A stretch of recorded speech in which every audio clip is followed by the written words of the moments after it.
Thom Hartmann here on the news. You need to know this. What's the point of presidential debates if one candidate can lie for a half hour and then be declared the winner? That's the question we should all ask ourselves one day after the first presidential debate in Denver, Colorado. The consensus among pundits is that Mitt Romney won the debate, and strictly on terms of style, he did win, pressing the fight all night against a lethargic President Obama. But as the Center for American Progress points out this morning, Romney told 27 lies or half-truths in a matter of just 38 minutes on stage last night. Romney lied about his own tax plan, saying it's not a $5 trillion tax cut, despite independent analysis of his plan saying it is. He lied about Obamacare, repeating the same debunked myth that the president cut over $700 billion from Medicare. He lied about the president's Wall Street reform law, saying it designates 5 banks as too big to fail and deserving of blank check bailouts. There is no such provision in the law. And he even flirted with the idea of death panels in Obamacare. Rather than acting like sportscasters this morning and declaring Mitt Romney the winner, the media needs to be doing its job in fact-checking. But ultimately, President Obama did fail last night. He failed at calling out Mitt Romney as an agent of the oligarchs. The president didn't mention Romney's 47% comments. He didn't mention Romney's tax dodging and offshore tax havens. He didn't mention Romney's career harvesting businesses at Bain. If the president can't make the argument that Romney's only looking out for the 1%, then he's going to lose.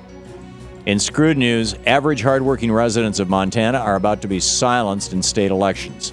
On Wednesday, a federal judge in that state struck down a law limiting political contributions to state candidates. Previously, individuals in political action committees could only donate at most $630 for gubernatorial candidates and $310 for statewide office candidates. The U.S. District Judge Charles Lovell ruled that those limits are too low, and he trashed them, meaning individuals and PACs can now use unlimited amounts of money to buy the politicians of their choice. Combine this ruling with the Supreme Court ruling earlier this year that struck down a 100-year-old Montana state law banning corporate contributions to candidates, and it all adds up to the people in that state having lost their voice in their own elections. So too have Americans all across the nation whose voices will be drowned out by millionaire, billionaire, and corporate cash. We must amend our Constitution to bring back democracy by and for we the people. To do so, go to movetoamend.org. In the best of the rest of the news, the Florida Department of Law Enforcement has launched an official criminal probe into the political firm Strategic Allied Consulting, which was hired by the Republican National Committee to register voters in swing states across the nation. In a story first reported at bradblog.com, the firm is headed up by Mitt Romney's paid political consultant, Nathan Sproul, and is accused of filling out fraudulent voter registration forms, including sabotaging Democratic voter registration forms by changing the addresses on them. These fraudulent forms have been found in at least 11 counties in Florida, and law enforcement officials say they've found enough evidence to warrant a full-blown investigation. This is widespread and blatant election fraud committed by the Republican National Committee, and some people need to be thrown in jail over it. The European Union could be the site of the next Fukushima-like nuclear disaster. A leaked report by a European Commission revealed that virtually all of the 134 nuclear power plants in Europe are in need of repairs. In France, where 80% of that nation's electricity is generated by nuclear power, not one single power plant in the entire country meets the security standards set by the International Atomic Energy Agency. The report calls for as much as 25 billion euros in repairs on Europe's nuclear power plants. Rather than repairing nukes, though, the world should be investing in clean energy and decommissioning nuclear power plants, the world's most expensive and dangerous form of energy. No nukes.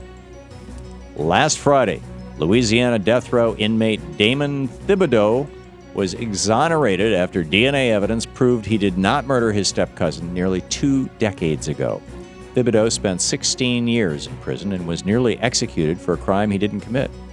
Shockingly, he is the 300th inmate to be exonerated by DNA evidence, and the 18th death row inmate let free thanks to DNA evidence. This proves that there have been major mistakes made in our criminal justice system. It's time we gave all inmates a chance to prove their innocence through new DNA evidence. And it's time we put an end to the death penalty before another innocent American is executed. And finally, all the world should look at the nation of Bhutan, or Bhutan. That nation's prime minister announced plans to make his nation 100% organic, phasing out all artificial chemicals in farming over the next 10 years. As Bhutan's agricultural minister said, Bhutan has decided to go for a green economy in light of the tremendous pressure we are exerting on the planet. Bhutan has already proved how progressive a nation it is when it scrapped economic indicators as a measure of national success and replaced them with something that they invented there called gross national happiness. In Bhutan, the top priority is achieving happiness, not wealth. This approach has been endorsed by the United Nations and several other countries around the world. We here in the United States could learn a lot from Bhutan. And that's the way it is today, Thursday, October 4th, 2012. I'm Thom Hartmann.